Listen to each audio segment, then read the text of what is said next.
Hi Earth Signs, Taurus, Virgo, Capricorn, Ascendant, Sun, Moon, Venus, Rising. Those cross-watching, welcome to Tarot Love Messages. In today's reading, we're going to take a look at and see why is it that your person ghosted you. It is going to be a general reading, so please just keep that in mind. If you're after a personalized tarot reading with myself, please feel free to reach out and inquire. I will list my email address just below the video where the show more section is. Alright guys, let's go ahead and begin.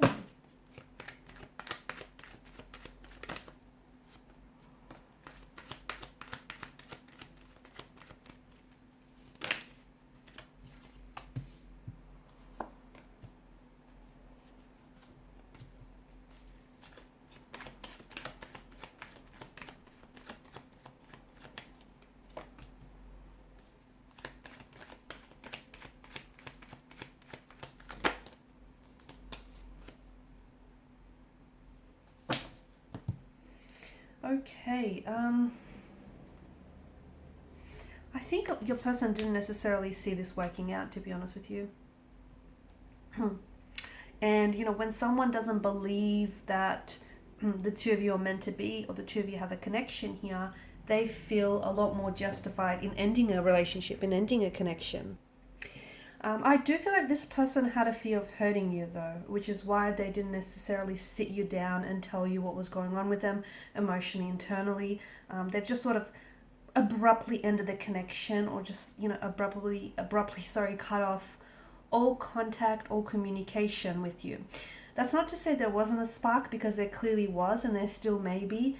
So the both of you definitely felt that spark between the two of you, and no doubt about it, this person did shower you with a lot of attention, a lot of affection. However,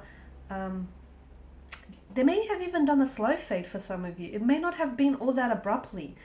The Ace of Swords, maybe they've cut off, you know, they've slowly faded from the connection to sort of slowly but surely signal their disinterest, or the fact that they were, you know, the interest here was dissolving over time.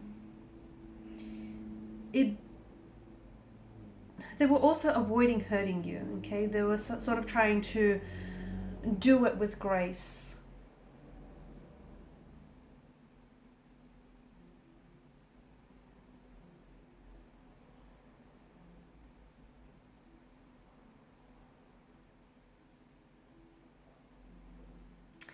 I'm also getting, you know, the convenience of technology here for this individual. I think they maybe were active on several dating apps, or on a few dating apps here. They may also have been talking with a lot of other people, and therefore they were presented with an abundance of connections, okay? So the other thing is maybe they were talking to other people here, and they felt like someone else was a better match for them. And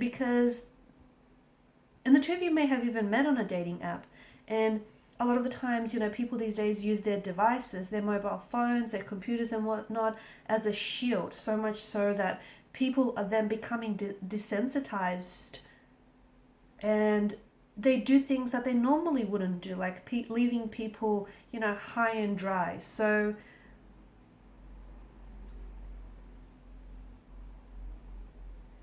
there's this sense of, I feel like there's a sense of them being presented with a lot of options, and even though there was that initial spark and that chemistry, maybe over time it did fade or dissolve, or maybe, you know, it just sort of stagnated, whereas then they connected with someone else and they felt that they were more suitable, more compatible, and instead of talking to you or communicating to you, they didn't want to hurt your feelings, okay? They didn't want to hurt your feelings. They also didn't want to have, even though their actions hurt you, right? So either way, they were going to hurt you. And had they sat down and spoke with you, it probably would have been less painful. However, it feels like this person may also be an avoidant personality as well, which is, when relationships are new to them, there's this internal push and pull based on this intense fear of judgment and rejection, which can lead them to stay away or keep a distance. That's the other thing, okay? Maybe there was this energy of them, because in the past, maybe they have been rejected, maybe they've been hurt or abandoned, and they may have been ghosted in the past as well. And in order to protect their energy and to protect their feelings, they felt like, they, before you ghosted them or before you pulled away or before you lost interest, they felt like they had to beat you to it, which does sound very juvenile, very childlike, very emotionally immature. But hey, there you have it.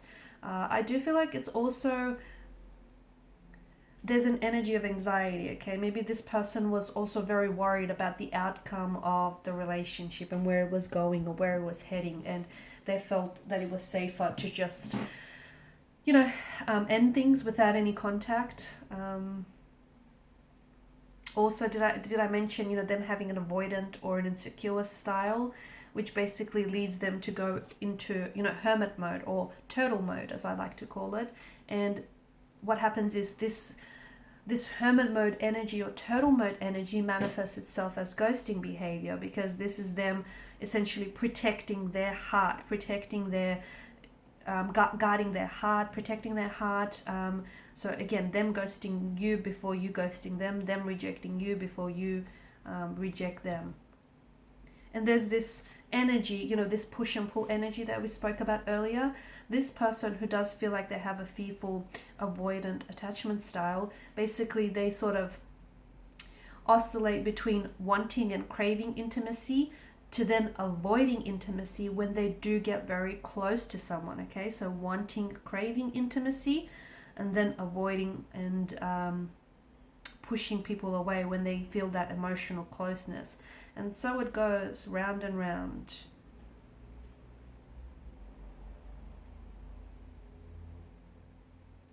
Will you hear from them again? Chances are you will. Chances are they might reconnect and reach out to you.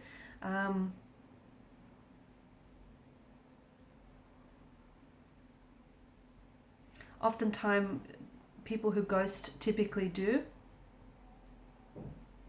But if they do, I think it's important that you hold them accountable, because they do feel like they're emotionally immature about these inconsistencies between what they say and what they do.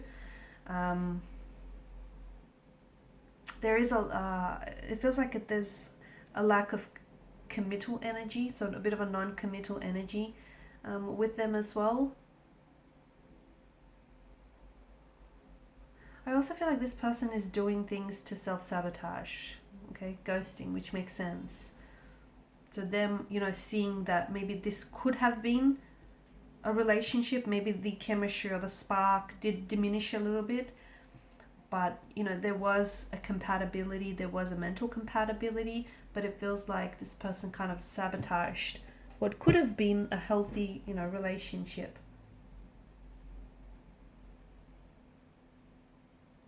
They don't want to get too attached, guys. So there's that non-committal type of energy, is them being scared of attachment, them pulling away. And this type of behavior is often seen in early adolescent experiences or childhood experiences. So, people learn very early on from people, from places, and things that weren't stable. And as a safety mechanism, they then try not to get too close or too attached to any person or any one thing specifically, okay? And the other thing is they got what they wanted from you. I know it sounds very, very blunt, but, once they've accomplished what they wanted to accomplish, they'll disappear. And maybe that's what's happened here. And maybe they weren't ever really interested in a relationship with you, right? Maybe, they told you things that you wanted to hear. Maybe perhaps you even, you perceived things in a certain light and a certain angle. But it does feel like, I feel like there's a multitude of reasons as to why this person left. So I don't think we can just narrow it down to the one reason or the one factor why this person ghosted you. I do feel like this person is likely to come back though, but notice the infinity loop, which I feel like is a cyclical patterns of emotional behavior which tend to play out in their current relationship. So if they do come back, and if they don't, take any personal accountability for it, it's very likely that they will ghost you again. So it's very important that they are being held accountable and they're being pulled up about what it is that they've done here. Okay, and these are your messages, guys. Thanks so much for watching and listening. Please share support by liking, sharing, and subscribing to the channel. Bye for now.